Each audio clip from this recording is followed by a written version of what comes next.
What up, what up, what up? What's going on, everyone? Welcome back to the show. We are 10,000 Adventures, your Minnesota-based podcast covering all things exciting, adventurous, newsworthy, sports-worthy, pop culture-worthy coming out of the state of Minnesota. If this is your first time checking us out, do me a quick favor. Head over to Instagram, give us a follow at 10,000 Adventures Podcast on Instagram, or give us a subscribe and a five-star rating from whatever platform you are listening to. Greatly appreciate that. It helps us grow the show. Exciting episode coming to you today. Went to the St. Paul Ice Fishing Show over the weekend. So a review of that and everything they had going on. And then we also have some holiday pop-up bars and cheers to review, recommend, and go over for you. Joined with me as always is my co-host, Mr. Maxwell Cowger. Max, how you doing, buddy? Excellent, sir. Doing good. What exactly is holiday cheers as far as a noun? Well, holiday cheer is what I'm going to call it. I was going out and about at a couple of these different pop-up bars, and I was thinking to myself, I don't really know what constitutes a holiday pop-up bar. I mean, you go anywhere right now to anywhere, any restaurant, brewery, distillery, speakeasy, whatever, like your local Applebee's, they have something hung up that's like holiday or Christmas related, whether it's some lights, a little tree, a freaking mistletoe, a wreath, whatever. But what actually crosses the line to call it a holiday pop-up bar? So I was thinking anything that adds maybe a little cheer factor to it, maybe we'll get the nod for me. What would you constitute a like a pop-up bar, or like saying somewhere can advertise to come check out their holiday setup? Like, what would you constitute it? Yeah, it's everybody's got their own opinion and they're entitled to it, but for me, it's got to be a little bit more than just the decor. I gotta hope I'm in the majority with this. Like, you gotta, if you're trying to bring in customers and advertising yourself as like a pop up bar, you got to have something special. You got to have a certain segment of your space set aside that goes above and beyond, or the entire place. And it's all about the holidays. They're playing Christmas music. You have menu items that are specific to Christmas. You got drinks, Christmas themed. You have little spots where people can take social media photos, like all of the stops. You got to have that. And there's some that are better than others. I haven't been to a ton. You've been to more, but I've seen a fair amount of social media that, you know, shows exactly what's going on there. And if you hit most of that, I think you got yourself a pop-up bar. And it could be a restaurant that's there 24 or 365 days a year near, but you do something a little bit extra and you kind of have an area of your restaurant, your business set aside for that holiday season. So yeah, you got suckered into one, I guess. Um, I would say a big thing that defines it is you have to have a holiday dedicated menu. So if you have a menu where you're serving up specific drinks or food, that's a huge determining factor for me. And I did get suckered into one. It was a distillery, which will remain unnamed. I'm not going to call them out, but they were advertising online, come check out our holiday pop-up bar. I will say to their credit, they had some holiday dedicated drinks, some like Christmas style drinks. So I'll give them that. But for their decoration, it was literally a laser light, one of those laser lights that you would shine onto your house, and it will rotate red and green and do all of the little, circulating little lights, something that might even be at like an EDM show. That was all they had.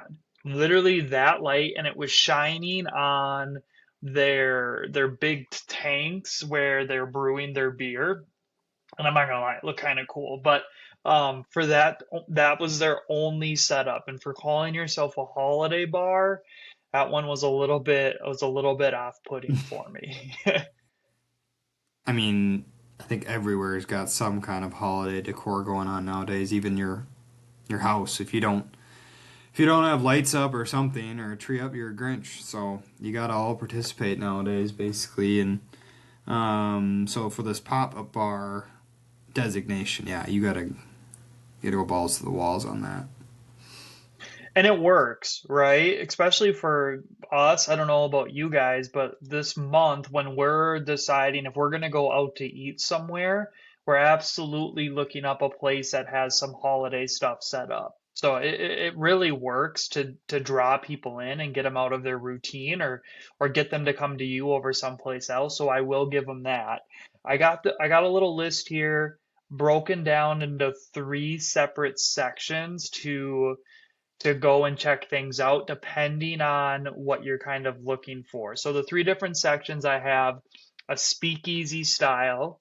So like you're saying, maybe it's a separate part of the restaurant is set up for this. So we got speakeasy style, restaurant style. That's where you're just the whole restaurant is decked out in holiday cheer.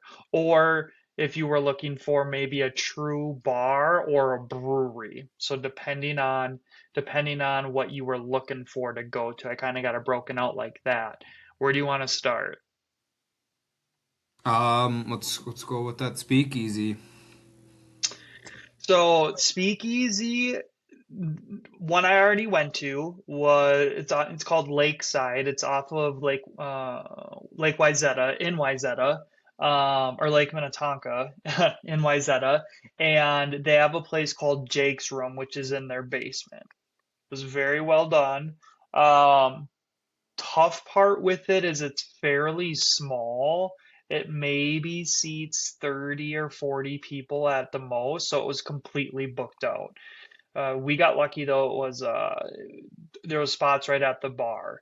But that's kind of what I'm thinking when I say speakeasy. You know, it's in the basement of an actual restaurant. Um, and that was where all of their Christmas decorations were set up. They said they actually hired a company to come in and do their decorations from them and help design their menu. So that was really good. Um, Another place right by you, which it seems like we talk about anytime we talk about um, doing a pop-up bars at Travail Kitchen in Robbinsdale. But they have a place called the Holiday Flight Club, and it's in their basement bar. So a little bit in their bio, it's a Their pop-up that, their business is pop up bar, I right. guess you could say. Like they're always theme nighting it, and this time of year it's holiday themed. But yeah, so they that's their bread and butter. The other thing too, looking at all of the speakeasy styles and bars, a big thing they're calling out is their spirit-free themed beverages. So like their NA cocktail menu. I know we've talked about that a little bit, but that's really the trend for a lot of places is people are drinking less and less. So to offer a variety of kind of NA cocktails. Um, One place I went to for speaking of the NA thing, they said on their menu like for NA, they would just make any of their regular drinks without alcohol. They didn't they didn't necessarily have like specific non-alcoholic drinks or mocktails or tails ready to rock. They just said we can take the booze out of whatever you want. And I was kind of thinking like, okay, so if I'm gonna get like the margarita, is you're just gonna like pour me margarita mix or something? I don't know. Yeah. Um, Did you try any of these NAs at No, Jay's I basement? actually had a alcoholic drink, and it was called the Where's Kevin, and it was pretty good. Oh, okay. Okay. Kevin from Home Alone. Yeah, Okay. no. So I had the Where's Kevin. That was pretty good. Other speakeasy style spot down through the chimney at Hotel Emery. This is downtown Minneapolis, so that's an immersive pop-up bar where guests are gonna feel like they're shimmying down a life-size chimney into a gingerbread toy factory wonderland. They offer You minty shots. you didn't Delect. go or you did go I to this? I have not been to this one. It Okay. actually sounds incredible. They wrote a great bio. They offer minty shots, delectable cocktails with flavors like gingerbread and pomegranate, festive snacks, a Santa hotline, find the pickle scavenger hunt, and a toy drive for a chance at a free drink. Real quick, have you ever done the find the pickle scavenger hunt on a Christmas tree? No, I know we brought this up on an episode before. Very I underrated game. Very fun if you can get the right size pickle ornament and it matches the color of the tree, like it's the same shade of green. That is a fantastic Christmas game to play is Find the Pickle. So I love that wait. they have that going Well, on. let's talk about this Santa hotline. I want you working that Santa hotline and reporting back. Yeah, I'm gonna go check this place out. This was down the chimney at the Hotel Emery. They have a Santa hotline. You call the big man and see if you made the naughty or the nice list. I wonder if it's a live rep. That would be They got to be amazing if able it to think was. on their toes, that's for sure. A couple other spots and some staples also in Minneapolis. Hella Dazzle at Hell's Kitchen, which is their vibrant downstairs lair, transformed with ornaments, wreath, tinsel, and gingerbread men for a hidden retro holiday escape. I mean, I think it's just Hell's Kitchen in general because that is down the stairs. I don't know if they necessarily have a separate bar that's just this, but Hell's Kitchens is always a good time. Last but not least, I've been seeing quite a bit of buzz of this online. I'm sorry if I butcher this name. Dorrit's Tavern at Surly. Have you heard of this? The Ritz Tavern at Surly? Yeah. No, I haven't. I've been to So Surly like pretty recently. they have a little speakeasy style bar that's holiday Really? themed inside Surly. I don't really know where it is in there, 'cause especially in the winter they just have like the big brew hall, right? So I don't know where they have this set up, but it says it's a mid 80s dive bar, homage to the Gremlins watering hole with a secretive, dimly lit feel avoiding direct sunlight. What? I gotta check this out. Yeah, I've I seen some wonder buzz if about it's it their event online. space because they have an event space there that isn't open up to the public. I wonder if they turn that into this during the holiday season. Hmm. Oh yeah, it's right on their homepage.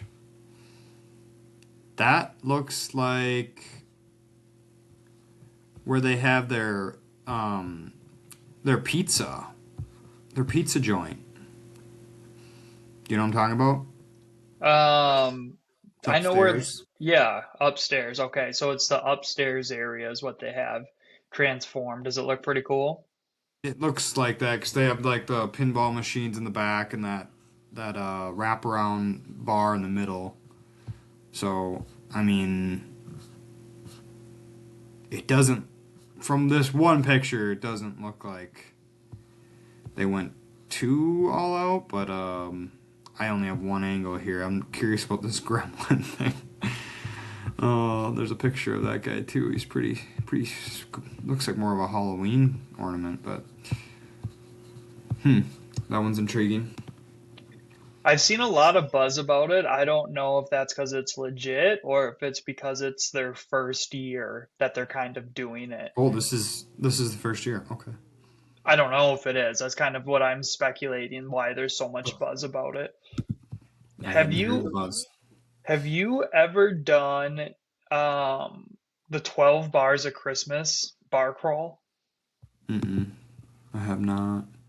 Man, back in my heavy drinking days, we did it. It was just a bar crawl around, typically around Minneapolis. And you get a t-shirt, and then each spot you go to would give you like a sticker to kind of mark off that you had been there. And then if you're part of the bar crawl and wearing the shirt, there's drink specials at the bars. 12 bars of Christmas. They try and do 12 different bars that are taking part in it. It was a lot of fun. I remember drinking so much, so never making it past like five or six bars. You're just absolutely blitzed by then. Yeah, I mean, a lot of those themed drinks are like heavy. They're not. It's not like a light beer. Yep. It's heavy.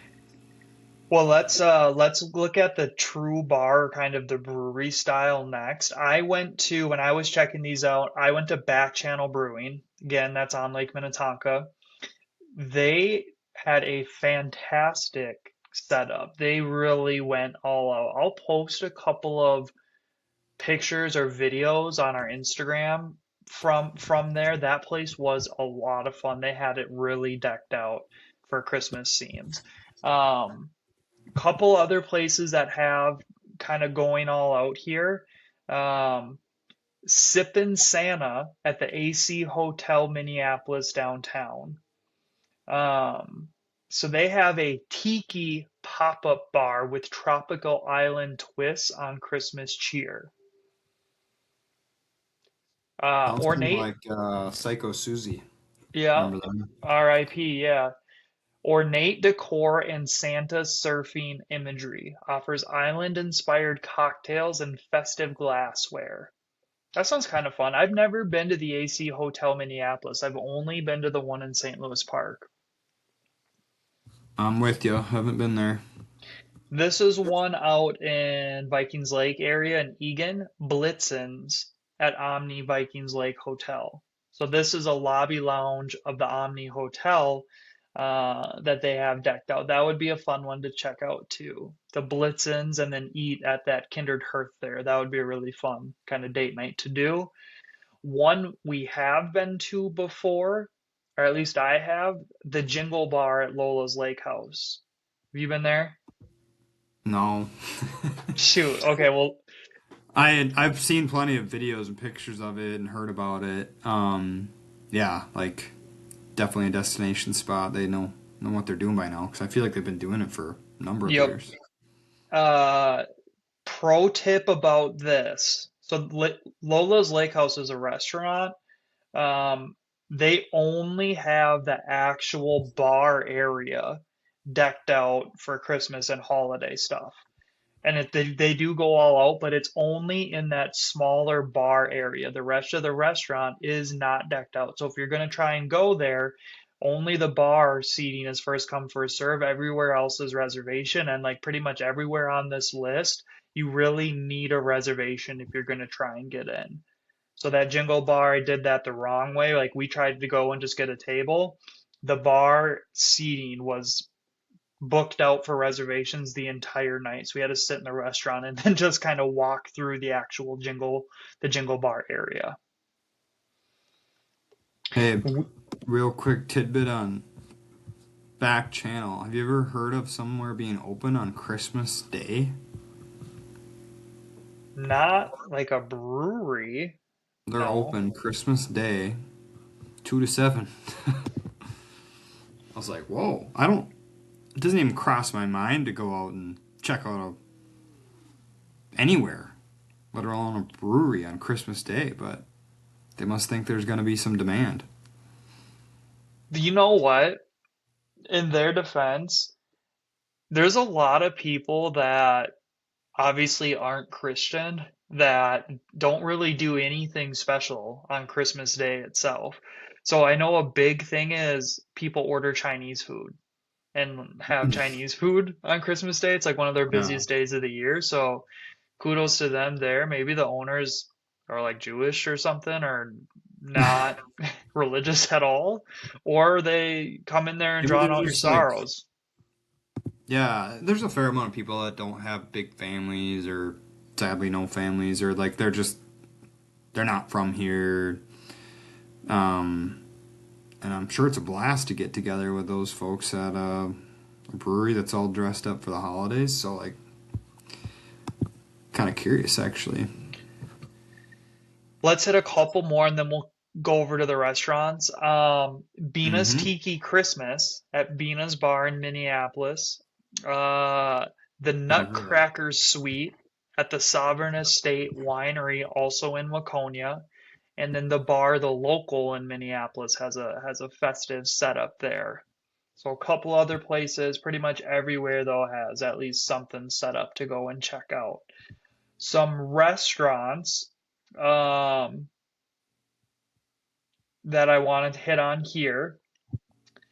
The Creekside Supper Club in southern Minneapolis. We went there for dinner and it was phenomenal. Supper club vibes, so a little more low key, three-course plated meals, kind of old China dishware, so it's much more of a chill kind of lounge vibe for Christmas. But since it's an older restaurant and they have the older feel with all of their decorations, it kind of feels like Christmas in the 70s. So that was a lot Okay. of fun there. Okay. Place I've been to before, I think you've been to as well. Maybe I should, maybe not. The Red Nose Room at Red Cow, specifically the Red Cow in Uptown. I've been there, not for their holiday stuff. Oh man, they go all out. But all of these places we're going to hit on, another one that goes all out, which is right down the road from Red Cow and Uptown, is Nico's Taco and Tequila Bar. These places, they go all out and they are booked solid. You need a reservation to try and go, and they're pretty much booked every night. When we were at that supper club, the guy said they're booked out through the end of the year, basically every night. Wow. So, a couple other spots to hit on. These are the restaurant style.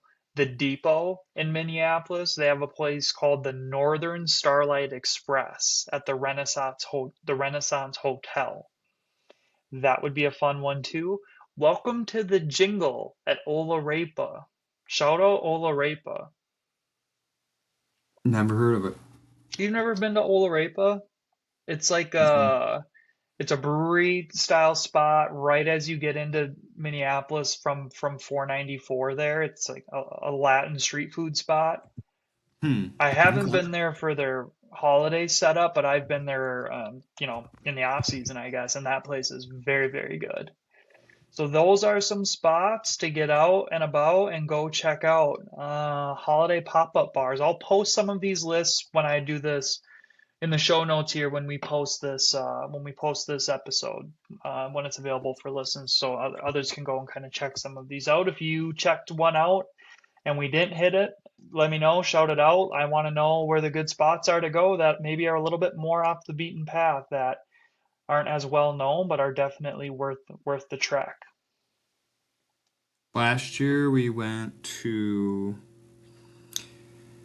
Oh, it's in Roseville. It's like big thing is like pickleball indoors. Like a lot of games, kind of like almost like a punch bowl, but like bar and restaurant built into that. You might have been there. Um, they always have, and a lot of places have this. They always have like trivia nights, and during the holidays they'll do Christmas movie ones. Like, what better movie to do trivia about than the ones you watch like every year, sometimes multiple times? So we went to the Christmas Vacation trivia. A lot of fun. Yeah, that place is called Smash Park. Smash Park. Okay. What I love about holiday pop-up bars is when they have movies playing Oh, with there the you go. sound on. So if it's Halloween, they got a Halloween movie, a slasher horror movie going. And then when it's like Christmas like this, if they have Home Alone or The Grinch or Elf or Christmas Vacation or whatever playing with the sound on, I think that is an elite move by holiday pop-up bars to have those things kind of going. Before we get into the talk for the St. Paul ice fishing show, what is your favorite Christmas movie? Christmas Vacation. Is it? Yeah. I I watched that for mean, the it's first the time most. last year. Yeah, I know you're not big in on it, but so many quotes that get repeated year throughout, and it's good. It's just all around good. Even good theme song too. I like that song. I would say the one I have to watch every Christmas is The Grinch, specifically the one with Jim Carrey. Yeah, That that one one's is that one's up there lights too. out. But my favorite is very underrated, and a lot of people haven't even seen it, and that blows my mind. It's absolutely hilarious. Vince Vaughn, and Reese Witherspoon, Four Christmases. Oh, I remember you mentioning that. That one is. Still haven't seen it though. I'm gonna tie you down and force you to watch it. That movie is absolutely hilarious, dude. Oh my God, the concept is so good, and the storylines are so freaking funny. They go to his mom's house, and his mom is dating his high school best friend. Just the worst possible scenario. So Love it. when he gets there, and Vince Vaughn is like an attorney, he's like a big shot attorney and makes a bunch of money, drives a Range Rover and stuff. And when he gets there, his best friend is acting kind of like his stepdad, and he tries to give him gas money for the drive. And Vince Vaughn's like, I actually make a lot more money than you do. Oh, it's so funny. Love that. Uh, Four Christmases, shout out if you haven't seen it, go see it this weekend. Let's talk Will about do. the St. Paul ice fishing show that took place this last weekend. I know you went on Saturday during the day. I went on Sunday morning right when it opened. What'd you think of it? What did you get? Anything new there that blew your mind this year? I haven't. That was my first time. First takeaway is it's massive. Like, I feel like I got lost. Kind of like almost like state fair, but like you're in a building and just you wander around so much. You're like, I don't even know where I'm. How do I get out of here? Like that kind of um, reaction. I was surprised they were selling like food and drinks and beers there. That surprised me. Just seemed like over half people were walking around with a beer in their hand. I was looking for a little, and maybe I didn't find it because there's no way I covered it all. I was kind of looking for more like displays of not like just products, but like products being used. I guess maybe even like um, I know they have like an area where they do like panels where they'll discuss stuff and give tips on whatever, and they have that going out throughout the day.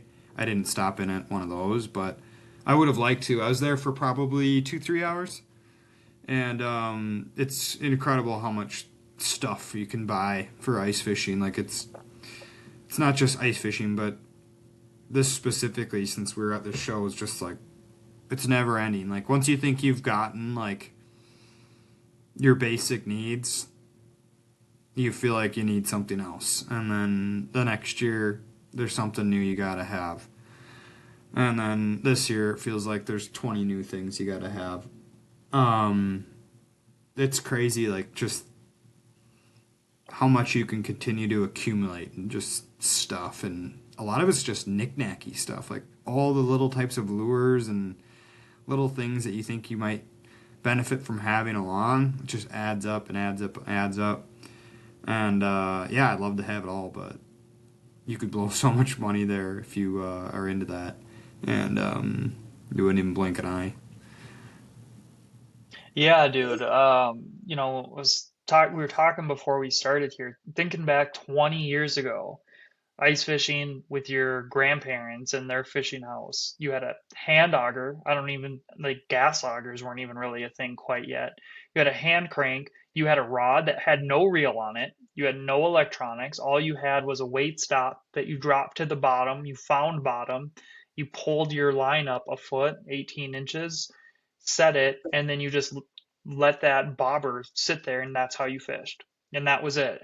And for years and years and years, that's how you fish. And so when I'm walking through the ice show, I'm just blown away by how far it's come. I know a lot of the hunting and fishing industry in general has exploded in the last 20 years, but ice fishing in particular, to me, how far it's come with all, like you said, the knick-knacky things and all of the things that you need to.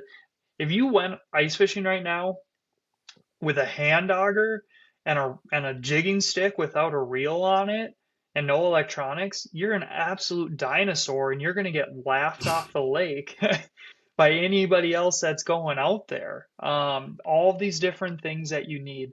And you're right, I'm probably a little bit more of a novice than most, but it would have been nice if more of the booths were doing sort of demonstrations right out in front of them on how to use their stuff. Clam they kind of did it right. They had a fish tank there with where they had somebody sitting on it. I don't know if you saw that. They had a fish tank with somebody that had jigs going into it, and you could watch, and they Uh, were jigging and kind of showing you this is like I didn't even see that. how you tie the hook, and then this is how you jig it. This is how it looks under the water. I thought that was really nice. And there was a couple people doing that. I saw a guy selling tip ups that had a strobe light on them that started strobing when like that it was tipped. I thought that was kind of cool too. Um, Mm-hmm. Another thing that stuck out to me, right? You had Yeti Fish House there, you had Ice Castle, you had like RV and Camping World, and they're all selling all these fish houses. And I was telling my brother, who who has all of this discretionary income to afford all of these 50, 60, $70,000 fish houses? Especially because you think you can only use these for 2 months out of the year if you're lucky. Like 2 winters ago, you could never even get it out on the ice because there wasn't enough ice anywhere. So something that you're going to use maybe 5 weekends a year and you're going to spend 50, 60, 70,000. For me, it's hard to justify. I was there Sunday, which was the last day, but we noticed every single one of them had a sold sign on them. Every single one. Yeah, I we were talking about this as well. Like I always have the feeling like they don't sell any of them.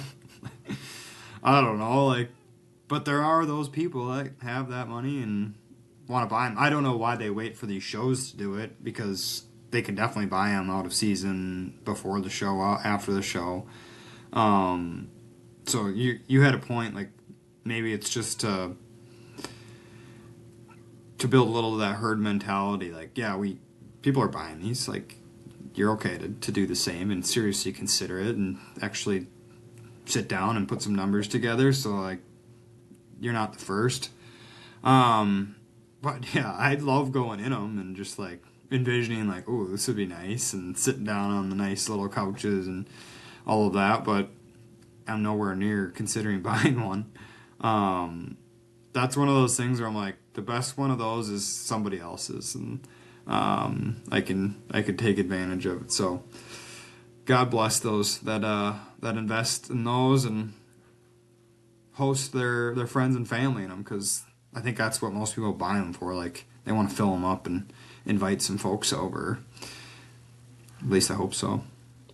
Well, the other thing too, they can offer RV style financing on those fish houses, so you can get a 15-year loan on them.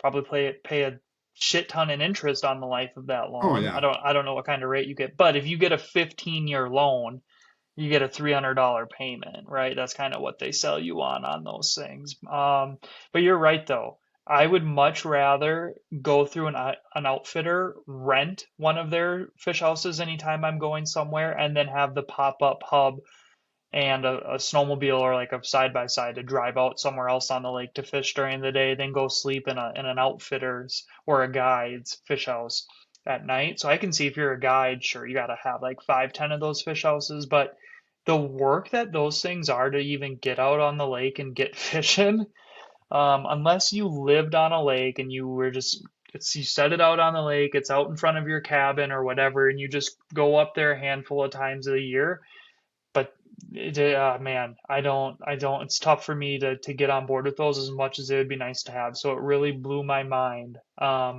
seeing all the sold signs on literally every single one we looked at. It was one of those things where once you noticed it, you started looking around, everyone was on it. We were in the ice castle area, but then we went over when you crossed into that other side you were talking about, where they had the Pleasureland kind of RV and the Nordic ones. All of them had sold signs on them. It was freaking insane. I know you didn't get a fish house. Did you buy anything when you were there, though? Did you have a plan going into it of what you wanted to get? No, there was nothing that I went in there saying that I needed to buy. So did a lot of walk around and looking, which I think most people do. Um, because like you're walking in from your parking spot, like into the, because it's at right next to the Grand Casino Arena, the formerly the XL. It's the River Center next to it, and like I was looking at folks walking out on Saturday, like what are we buying? And most people had a small little bag with, I'm imagining probably a few lures. And then there was the rare like guy carrying an auger out. So a lot of the big items, I don't know if they had ways to like ship them. I'm sure they did. Ship them to your place or you go pick them up later. But I went in there with nothing in particular. Walked out with like, I don't know, 30 different lures. Did buy like it's like a little contraption you can attach to your buddy heater where you can cook food. It's like a little metal thing where you could make like a grilled cheese or something simple on it. So add another 5 pounds to the bag and the sled to haul out fishing this year because it's heavy. But I'm curious to see how well it does because those heaters don't seem hot enough to cook food, but I don't know. I don't have my face within inches of it the whole day. And then, I'm trying to think. That might be it. Some lures, some like plastic stuff to tip your lures with, and then I did get some fancy slip-on bobbers that are not slip-ons or clip-ons, just to make that whole process a little bit easier. Yeah, kind of some of the areas give you that like what do they call it underneath the grandstand at the state fair, like the commercial building? Yeah. It's like commercial building vibe, like a lot of small businesses, like with one knick-knacky Shark Tank almost similar like item that's gonna make your life a little bit easier catching fish. But then there was like the random like people that had nothing to do with fishing, like guys selling sunglasses and there was even like was there like a foot doctor there or something? Did you see that guy? No, I I did saw not some see guy the like foot. getting a foot massage or something. Yeah, just some weird stuff too. But um, I know, yeah, p- I know part of the craze right now, and I'm surprised I didn't see anybody here selling those, but a lot of people are big into wearing muck boots or insulated rubber boots ice fishing right now. I, yeah, I'm that's what I read. surprised, I'm surprised I didn't see any niche items where people were selling specific boots for ice fishing. I know They were Reed's had there. it. Did you? I saw Reed's had a setup of some boots, but I didn't see any niche boots, and I know that's kind of the big thing right now, to wear insulated rubber boots and then have your ice grabbers or ice clamps on the outside of them.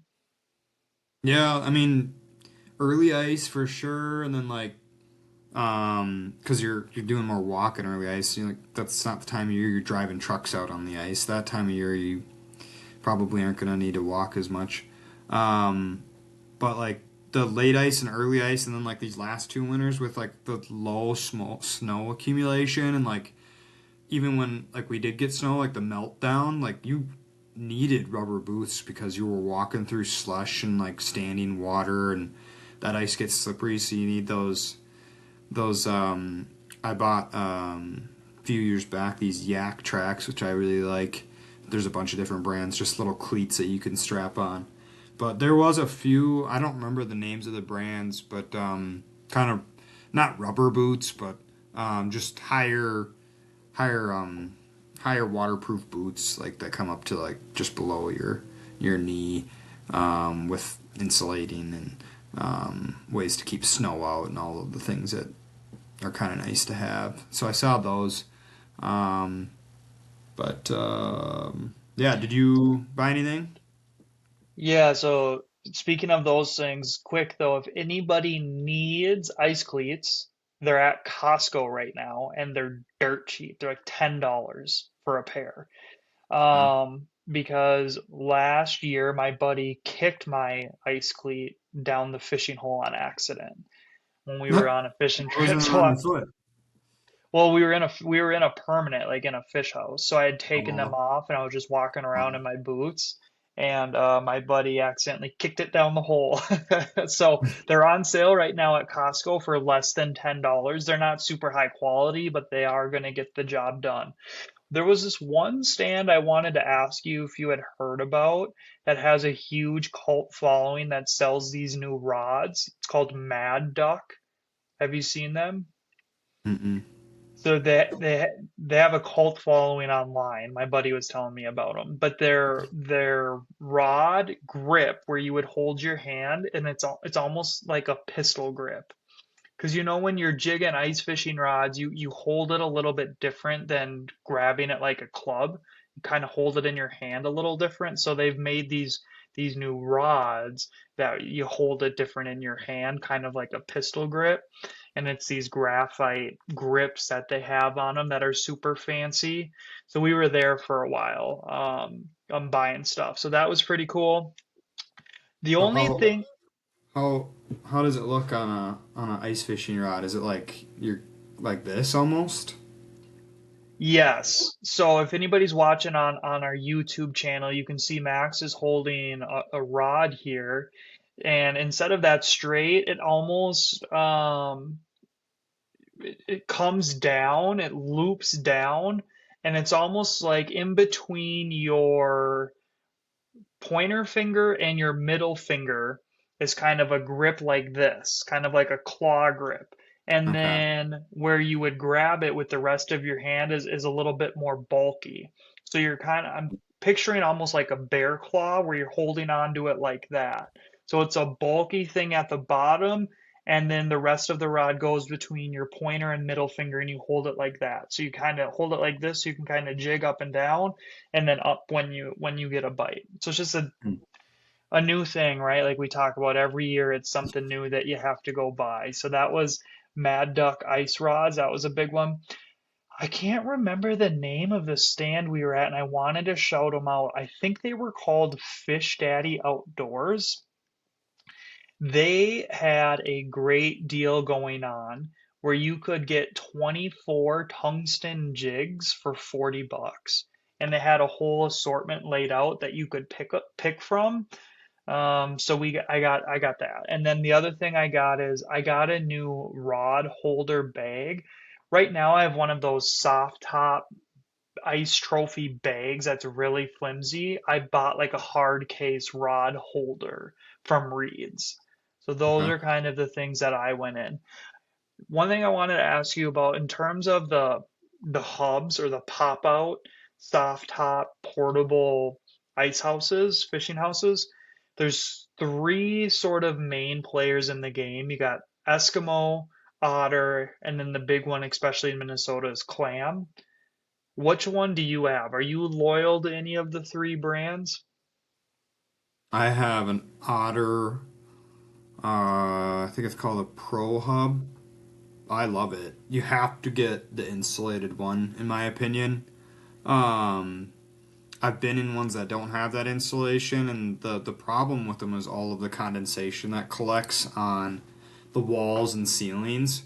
Um, if you're gonna be there for a long period of time, it accumulates and almost starts raining on you.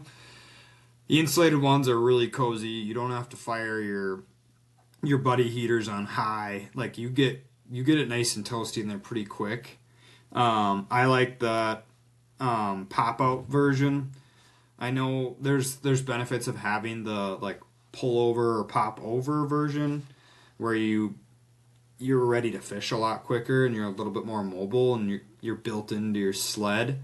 But for right now, I have the pop up where it's got four corners, um, and kind of like if you like ground blinds, and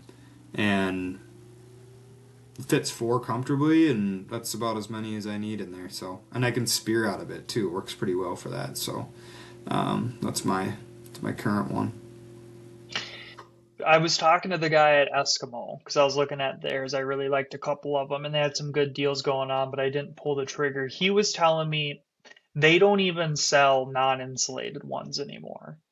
So I wonder if otters and clam have gone in that same direction, which kind of makes sense to your point.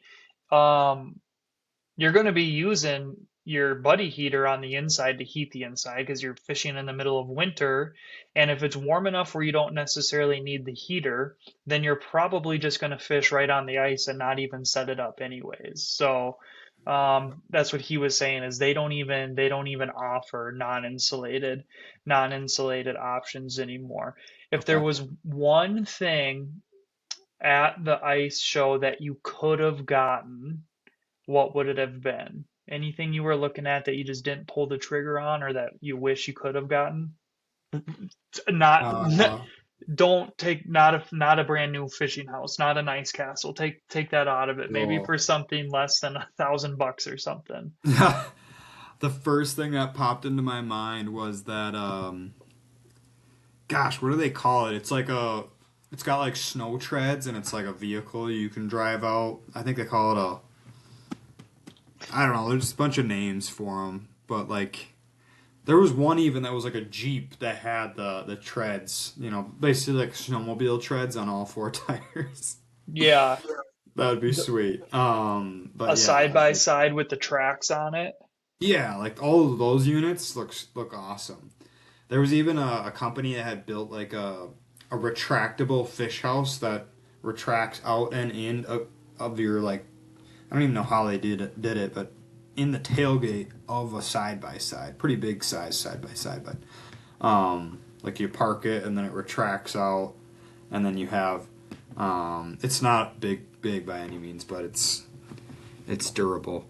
Less than $1,000. I feel pretty good about what I have, so nothing's popping into my mind. I've been on the lookout for like some better waterproof bibs. I've been wearing like Carhartt bibs for forever, and those soak up water. And then I have like plastic rock hard knees for the rest of the day. So I have been on the lookout for like a good deal on something I like for waterproof, breathable, warm, insulated, all of the things I'm looking for in some bibs. So that's my next purchase at some point here. Yeah, man, I need some new bibs too. I still use insulated hunting bibs. So they're insulated and they're nice and warm, but they're not necessarily waterproof. So if you're like kneeling in slush, oh, your Mm-hmm. knees get absolutely soaked. So I'm right there with you. I wish I would have had a chance to stop by the Onyx booth just to Oh talk yeah. about their app a little bit and figure out kind of how to get the most out of it. That's one that I'm now that I have the map pulled up of all the different vendors. That was one I wish I would have swung through. They had And you pull were tabs talking, there. did they? Did you see that video? I mean, it's just a fun little thing, but they had pull tabs there, like Onyx specific ones, and then you could win like a hat or a koozie, or I think there was grand prizes there that got a lot bigger. It didn't say what they were; it just had like multiple dollar signs next to them. I think one of them was like a full year subscription to like their pro subscription. I don't know if they went any bigger than that, but I got a koozie. There you go. I didn't see that. That's a great marketing idea.